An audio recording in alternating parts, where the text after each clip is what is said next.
What is going on in the world of the weather this week? We are breaking all of that down today on the podcast with Gary Lezak. He is the founder and owner of Weather 2020. Weather 2020 is a long-term weather predictive software where Gary takes his LRC, the Lezak recurring cycle that he discovered many years ago in his meteorology career when he was still in Kansas City, and has made it into a software where we can look out months in advance and see what the weather is doing. Right now, the weather pattern is actually setting up for this next year, which is really exciting. And Gary is breaking all of that down for us today and just what is happening in the cycle, in the weather, some high level things that are going on as far as all of that is concerned. Before we hop into this episode with Gary, if you are watching on YouTube, make sure that you are subscribed and you like this episode. If you are listening on any of our podcast platforms, make sure that you are following the podcast. And if you could take a second to go rate and review it, we would really appreciate it here at the team. Without further ado, let's go ahead and hear from Gary. Gary, welcome back to the podcast. Good morning. Good morning, Lauren. How are you? I am doing great. Gary, do you want to know what I impulsively did last night? You impulsively did what is yeah, tell me about it. I can't wait. I signed up for a half marathon in April. No way. Have you done a half Yeah. marathon? No. Have you done a 10K? No. Have you done a 5K? Not in a while. So a 5K is 10K is 6.23, 5K is 3.1 miles. I did that yesterday. Okay, 10K is 6.2 miles. Yeah. You haven't done it yet? That's fine. No, I haven't raced a 10K yet. Okay. Well, when I hadn't done 6 miles before, and I did my first 10K way back when, and it took an hour and 4 minutes for me to do 6 miles. When you think about it, that's 6 10-minute miles, which isn't bad at all, especially now at my age. Right now, it would take me twice as long because I'd walk half the way. But that's 10. If you can get to the 10K, yes, then you'll be able to get to the half marathon. Yes, that was my thought. So like it's in April. It's in Olathe. It's Garmin headquarters are in Olathe, and so it's the, what did they call it? It's Land of Oz marathon or something like that. They've been doing it for a really long time. So they do offer a 5K, 10K, half marathon, and full marathon. And so I was like, I'm just going to do the half marathon, and I'm going to try and find a 10K between now and then to do as well. And we'll see if I get my husband convinced to do the turkey trot. Okay. That would be great. You can do it. That's I did a 5K yesterday in my training. Like I ran a 5K yesterday. So that's good. I was a runner in high school, but I was not a distance runner. I was actually a sprinter. Wow. In track. And so this is definitely something new for me, but I want something challenging that I have to work towards and that has an end goal, right? So I was like, and obviously now my TikTok is all running stuff. And so then last night I impulsively was like, sign up. Like if I don't sign up right now, I'm going to talk myself out of it. So I signed up for it. And now April 25th, if anyone wants to see me absolutely die at a finish line, come to Olathe. Half marathon. You'll be able to see that. And then, hey, they have beer at the finish line too. So and that's the day after my birthday. That's the day after my birthday. So I'll remember that day. Amazing. Hey, we'll talk about the weather and the pattern developing in a second, but I want to thank you for the sourdough that I got sent in the mail. I got it last week, and Andy even shared and enjoyed it. He thought it was good sourdough bread, and so that was great. And then I did something amazing. I was down to, it's been a week. How long does the sourdough last? A week, maybe? It lasts longer if you keep it in the fridge. I should have told you but I didn't know to keep it in the fridge. Yeah, oops. So as it looks like it's ready to be done, I was like, I know what I'll do with it. So what I did last night, because I've got the Caesar salad and stuff, I needed croutons, so I made croutons out of the sourdough. Look, that's such a good idea. That looks so yummy. Yeah.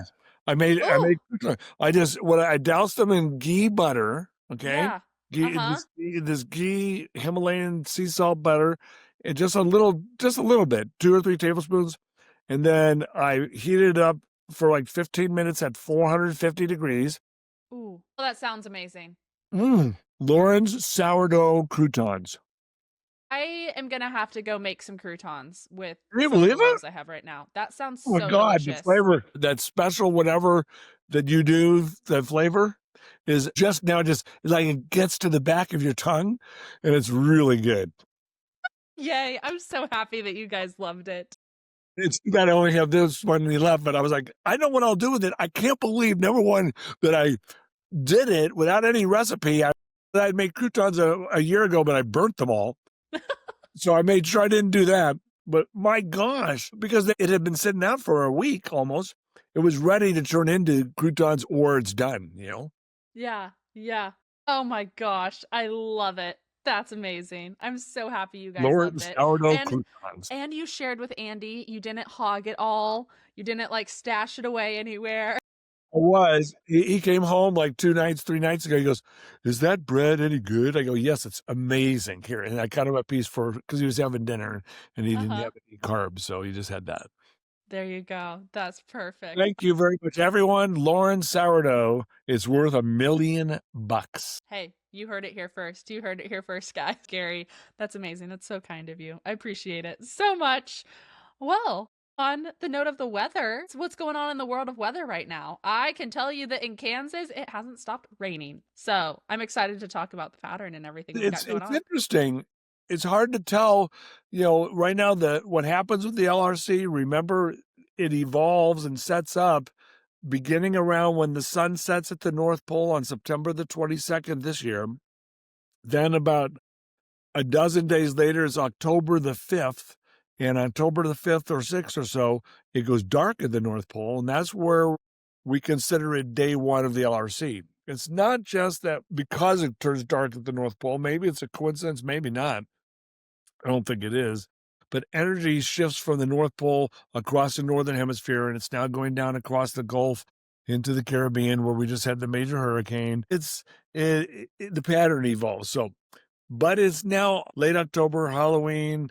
We're getting into November. The time changes this weekend, Saturday night, the earliest it can possibly be, basically November 1st night, November 2nd.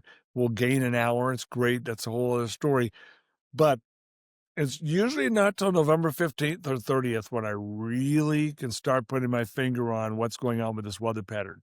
Yes, it's been wet from the Nebraska border south to Wichita. It has been a fairly wet 2 or 3 weeks, cloudy and drizzly and some rain, but the pattern is quite bizarre. The storm system that just came across is kicking out what's left of Hurricane Melissa, which was a disaster for Jamaica, went across Cuba, going across the Bahamas out into the Atlantic where it's going to die. That hurricane is very different than the ones that were at this point last year. Last year in November, we had Hurricane Raphael. It came across the west part of Cuba, just missed Jamaica, went into the Gulf of Mexico, and it died there in the middle of the Gulf. So last year's hurricane died. This year's didn't die. It blasted Jamaica and it's still alive and it's going out in the Atlantic. There's something about that, which means next hurricane season may be worse for the United States. So something just to keep in mind. But bottom line is, for us, the pattern setting up, it's good that it's rained in Kansas. The last 25 days or the first 25 days of this year's cycling pattern, the evidence is good for Kansas into Nebraska, but all around it, it's been drier. So we still have a lot more to look at before we make any conclusions. In our Weather Vision dashboard, the Weather 2020 Vision dashboard, the model just updated last Saturday night. We're doing another big update in mid-November. On this dashboard, every farmer, every cattle rancher should have this tool. If you can afford $1,200 for the whole year, you can have this weather tool where you can see which weeks will be wet, which weeks will be dry, and it goes down to day by day, but it really works as a week by week basis to get a little more general, but it tells you which weeks will be wet, which weeks will be dry. Is it going to be cold or warm? And you get to go down to your county, to your farm, to your ranch, and see what the weather pattern is in the forecast for the year ahead. It goes all the way to planting, growing, and harvest of next year. The data that's in there at this moment is still pulling from last year's pattern. But by mid-November, late November, early December, it starts to transition into what the forecast actually will be. So I highly recommend getting that, having that as a tool. We'll show you how to use it, and then that'll always be in your back pocket to start planning for when you want to plant, or maybe you're going to have a planting date, and at least you'll know what the weather conditions are most likely going to be weeks in advance so you can prepare. Anyway, it's fascinating. It's that fascinating time of the year where the LRC is still evolving, Lauren. And this is the difference between what we have and no one else in the world has. They don't understand the pattern is cycling regularly. And I understand why they don't. You wonder, why doesn't anybody else do it? Well, a lot of farmers that have been following us for the last few years know that we've gotten the forecast right for the last 4 years for the agriculture belt from western Nebraska and Kansas all the way to Ohio. 4 years in a row, we've gotten it right. Others don't get it right ever. I mean, maybe 1 out of 10, 2 out of 10, they might get one by being lucky. They're not using what we're using, which is the cycling knowledge of the cycling pattern. It is far from perfect, but overall, it's a great tool. Yeah. So we're 3 weeks into the weather pattern setting up. What are your thoughts so far? And then how much longer do you anticipate we have, or what's the range that we have potentially left as well? Well, 3 or 4 more weeks, maybe 6 more weeks. By early December, I don't issue our winter forecast from Weather 2020 until the first week of December, and I'll provide you hints between now and then. The reason is we really need to see what this whole first cycle is, because if I make conclusions now, I'll probably be wrong. If I make conclusions in mid-November or even late November, I may be wrong. And by early December, we know enough where we likely will be right. And then by mid-December, late December, and early January, very highly probably will be right at that point. So it's a little early now, but the early results are showing a very weird and unique weather pattern that I've never seen before. The storm, by the way, the hurricane Melissa, that became a historic Category 5 hurricane with 185 mile per hour sustained winds, gusting to 250 miles per hour. So I'm sure there's, near the coast of Jamaica, I'm sure there's just total devastation. And then that tracked off to the north, and now it's getting kicked out. It's accelerating across the Atlantic and dying as it gets wrapped into a storm. A hurricane looks big. It is big. It's one of the strongest storms on Earth. I'll argue that tornadoes get stronger, but they're just smaller. So the hurricane is getting flicked out to sea now by the storm that came into Kansas and Nebraska the last couple of days. That storm is intensifying and moving into the eastern part of the country, and that storm is much bigger than a hurricane, and it's flicking the hurricane out. It's kicking it out, as we call it. And so the hurricane's dying and getting absorbed into what we call the jet stream and the upper level flow. So fascinating. I'm being way too scientific today. Hey, no, I love it. Give me the nitty-gritty details. This is amazing. I am here for it. Absolutely. It's definitely been an interesting month here in Kansas, as I've, like we told our listeners at the beginning of October, like, hey, just be observant. Be observant. What is happening in your region? Are you wet? Are you dry? Are you like getting windstorms or lots of like lightning and thunderstorms? Like what, just kind of analog that in the back of your head. And it's been fascinating what has been happening over the past few weeks. And it does, since we have had such a wet week here in Kansas, or at least where I am in north central Kansas, it is it's making me think we've got those ice storms coming. We've got those snowstorms coming that you were talking about. Like, boy, here we go. And I signed up for a half marathon in April. So guess who's going to be running outside in the middle of the snow? Well, the LRC with the global predictor, everyone can have that for just $5.95 a month, $5.99 a month, or $49.99 for the entire year. If you download the Global Predictor from your app store, put in your credit card information and log in, you will get the forecast for the next 6 months. And it goes to April 25th right now in Olathe. Should I look and see what it has? Yes, see what it has for April 25th in Olathe. That would Just be look real quick. wonderful Yeah. because I hope that it is not frigid or snowing It is. or it's April in Kansas. I know, so I'm calling it up. I'm not super confident, but I'm hopeful. Woo! Okay, so here we are, weather 2020, 2020.com. And I've got the global predictor. You can do it straight from our website once you get it in the App Store or through our website. Go to weather2020.com. Just click on Global Predictor Pro. You go to Olathe, where you're having your 10K. You click on Olathe. You click on April, and it shows a high of 74 degrees. I can be down for that. A low of 54. So in the morning of 54. And any precipitation? No rain on the 25th, but it has rain on the 26th. So we have to watch that closely. Okay. I can, you know what? That temperature is actually great because we start at the start line at 6:30 that morning.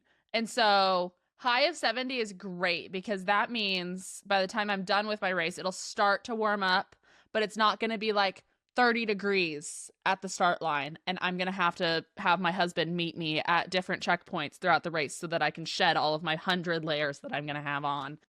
You won't have to wear a lot of layers if it's 54 degrees in the morning. You'll be fine. Exactly. I can push through that with one layer. If you said it was February the 25th, we'd have another conversation. Yeah, we definitely would be having a very, very different conversation about that. I probably wouldn't have impulsively signed up for that. Yeah. I'm not that crazy, Gary. Unless it was like in the Caribbean or in like somewhere very warm in February, you could convince me of that. But why did you decide to do a half marathon and not a full marathon? I figured I should start with a half marathon and then I'll go to a full marathon. That I have 6 months. I feel like I can train successfully without burning myself out. Because that's the thing. Like sometimes I'll find a new hobby and then I'll like burn myself out of it. So I still want to enjoy running. And so I was like, let's start with a half marathon. I've got 6 months. I feel like that's enough time to train for a half. And then depending on how the half goes, if I enjoy it and I had fun in the training and all of that jazz, then I'll sign up for the full marathon in the fall. I don't think anybody, normal people, are like, how are you going to have fun in this training for 13 miles? Oh my God. For you're going to run for hours and hours and hours. It's like, that doesn't sound like fun to me. You know what sounds like fun? Is eating some of your sourdough croutons. Look at those croutons. Isn't that amazing? Hey, you know what? The more I run, the aerobic exercise, the more sourdough bread and croutons I can eat. Here comes that flavor. Oh, there Gary, it is. You and Andy can come to Kansas City for your birthday weekend, and you can sit in the beer garden and hang out and eat some bread and have some carbs, maybe go to a restaurant down the road. I mean, you're going to have a lot of hours between the time I start and the time I finish. Eat all the carbs, enjoy the views of Kansas City, and I'll meet you at the end, and you can cheer me on from a seated position. That's a deal. Maybe I'll do that. Perfect. Well, Gary, is there anything else that we need to hit on in the That's weather it this for week? today. I just hope everyone has a good weekend. The LRC is setting up. You're in on this big secret, and I have a lot more to share with you, but it's just a few weeks away. We'll tell you what new insights we have next week, but right now it's still evolving. I love it. Amazing. Well, Gary, thank you for your time. To all of our listeners out there, make sure you check out the show notes down below if you want to get your hands on the Global Predictor, the Weather 2020 dashboard for all of our farmers and ranchers out there. We've got all of those links down below for you guys, and we even have an exclusive discount for that Vision dashboard as well. Gary's Substack is below, where if you enjoy the like nitty-gritty, Gary explaining everything at really high detail but making it understandable, that is down below as well, where you can get a hold of that Substack newsletter that Gary puts out as well. And then all of Gary's social medias. Gary, I think I have more links for you down below than I do for anyone else, like even for myself. So, I mean, if you just can't get enough of Gary, make sure you check out the show notes. And if you have a half marathon, coming up in 6 months, get the global predictor because it will be your friend as you continue to prepare for all life has in store. So Gary, thank you for your time. To all of our listeners, we will see you all tomorrow on another episode. Have a good one, y'all.